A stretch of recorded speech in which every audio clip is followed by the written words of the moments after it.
Hey, what's up everyone? This is Snackbox. Hope you all are having a great day. Guys, in this video, we have some big news. There's a new fusion coming up on Monday. It's going to be a normal fusion, but let's take a look at the design first. As always, Plarium is doing an absolutely amazing job. Look at this design, the runes, the shiny runes, the gauntlets, right? Like he has a stone armor implemented into his skin, the crown, like a stone crown. And yeah, just looks amazing. And he's absolutely ripped too with a six pack. Just looks absolutely amazing, in my opinion. And to be honest, his kit also looks very promising. So we're gonna jump into it right now. So the name of this fusion is Granite Doorkeep. He's an HP-based legendary champion from the Dwarves faction. And it's gonna be a classic fusion, the traditional one. Now, let's take a look at this kit. So his A1, Your Bard, attacks one enemy 3 times. That's pretty cool, a free hit on the A1. Each hit has a 75% chance, can be booked up to 100%, of removing one random buff from the target. Each hit will also ignore 20% of the target's defense. So he's removing buffs with his A1. He can remove 3 buffs, and then he will also ignore defense. So pretty cool A1, to be honest. So just looking at his kit, my first impression is he's gonna be a nuker.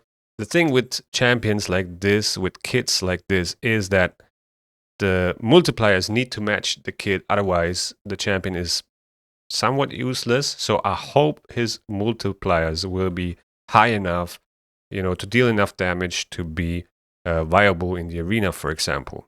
Now, the A2, Geode Haymaker. It's a 4-turn cooldown, but can be booked down to a 3-turn cooldown, and also has a 100% chance if booked. So, attacks all enemies. It's an AoE attack. That's cool. Before attacking, places a 50% increase accuracy buff on all allies for 2 turns. Interesting. Has a 100% chance of placing a 60% decreased defense debuff and a block buffs debuff on all enemies for 2 turns if booked, right? So interesting. So pretty cool, to be honest. You don't have to build him with a lot of accuracy because he buffs himself with accuracy. You can focus more on damage stats. But again, it comes down to how much damage he actually deal. But the fact that he's, Spirit Affinity HP based is already a good sign. But we have a lot of HP based champions that don't really hit hard. Also, you can't really boost their damage with like an, HP up. We have increased attack, we have increased defense, we don't have increased HP, so you can't really buff his damage. So the multipliers need to be high enough to deal enough damage. And yeah, so again, pretty cool that the skill is making sense, right? He's increasing his accuracy and placing 2 debuffs and 2 very important debuffs for Hydra, for example, but just in general, very useful debuffs. Then the A3, Demolisher Blow. It's a 5-turn cooldown, can be booked down to 4 turns. A single target attack. Attacks one enemy before attacking, removes all debuffs from this champion and places a 15% shatter buff and a 30% increased crit damage buff on all allies for 2 turns. Wow, this is interesting. So he's buffing everyone with shatter, which gives an additional 15% death ignore, and 30% more crit damage is also amazing. So yeah, pretty cool kit, to be honest, so far. I think he's the first champion that can place a shatter buff on all champions. Now, let's keep on reading. Will ignore unkillable stone skin block damage, and if the target is not under any unkillable stone skin or block damage buffs, this attack will deal 100% more damage. Wow. Grants an extra turn if this attack kills an enemy. So not only is he buffing the whole team, he can also ignore, 3 of the most annoying buffs in arena, for example. Unkillable stone skin, block damage. This is amazing. It's a single target attack. So with this skill, you can get rid of one champion. if you deal enough damage, right?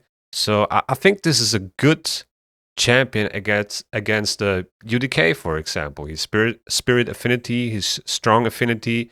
He can ignore the stone skin, and he can also ignore the other two buffs, like block damage and unkillable. But the thing is, there are a lot of magic affinity champions that are super strong in the arena, and I don't know if a spirit affinity champion can make a difference here, right? Like we have Nice, Siegfried, like I don't know, if you weak hit with this, it doesn't really matter, right? But again, against the UDK, this might be actually a very solid option. And 100% more damage if the target has none of these buffs is also a lot. But we need to know the multipliers, right? It all comes down to how much damage can this guy actually do. And the passive, at the start of this champion's turn, removes any fear, true fear, provoke, stun, freeze, sleep, and petrification debuffs from this champion.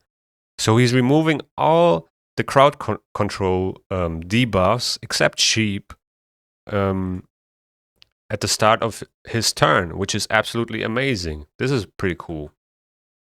Increases this champion's damage inflicted against targets with no buffs on them by 20%. So targets with no buffs get 20% more damage anyway than if they don't have unkillable stone skin block damage. You know, if they don't have any buffs, they will get 120% more damage with this skill. That's a lot of damage. And the aura increases ally crit rate in all battles by 20%. Interesting. Okay, so he has a crit rate aura. I don't know if it's that good, but yeah, I like the passive a lot. He's pretty much not controllable unless you sheep him. And he gets 20% more damage if he targets, you know, enemies without buffs. He can cleanse himself. So let's play this out. Let's say, you know, this guy is getting controlled by one of these debuffs. He gets a turn. And at the start of his turn, he's removing all those debuffs. Now, if he has other debuffs, he can cleanse himself with this attack right here. Then he buffs the whole team with 15% more def ignore and crit damage, ignores unkillable stone skin block damage, and will most likely take one target down unless the damage is not high enough or you weak hit. And if he kills an enemy, he gets an extra turn and, you know, can do this AoE attack, for example, or the A1, and has 3 times the chance to remove a random buff, which is also absolutely amazing, right? And if you remove all the buffs, you deal 20% more damage again, and you ignore 20% more defense. So yeah, I think on paper, this champion looks definitely usable in Arena. If not in the Arena, you might, you know, consider using him in Hydra, for example. That could work as well. A decreased defense, block buffs champion. You can place a shatter buff on all your champions and increase crit damage. You can boost your damage. And yeah, I think this is a very solid fusion. I really like it. I think it has a lot of potential. And if the multipliers are bad, then it's kind of a better Ugo, I guess. But if the multipliers are good, then this is a top tier fusion, in my opinion. You should definitely go for this. Either way, I think it's always a good choice to pick up champions like this because, you know, even if his damage is bad, maybe he will get buffed. Maybe he will get a damage buff, and then suddenly he becomes really good, right? So, yeah, we will see. I guess we need to see some testing. Wait for some content creators to test this guy on the test servers and see, you know, the damage he can do. That's pretty much the most deciding factor if this champion is top tier or not. And yeah, I'm very curious to see what he can do. But then again, like I said, he's the first champion, as far as I know, that can put a shatter buff on all allies. So yeah, very unique kid, to be honest. He's the only one, and that's already, for me personally, a reason to get him, right? But yeah, I guess we gotta wait and see how much damage this guy can do. The fusion is going to start on Monday, the 22nd September. And yeah, I guess if you want to go for this fusion, which I would definitely recommend to do, then, you know, start saving resources, And yeah, the events and tournaments going to start from Monday. We're going to get a fusion plan and so on. Like I said, it's a classic fusion, so it's going to be a little bit more resource intensive than a fragment fusion or a hybrid fusion. But still, these fusions are manageable if you know how to do them, how to use your resources. And yeah, with that being said, thank you guys for watching. I hope you enjoyed. Let me know in the comments below how you guys feel about this champion. How do you feel about this kit?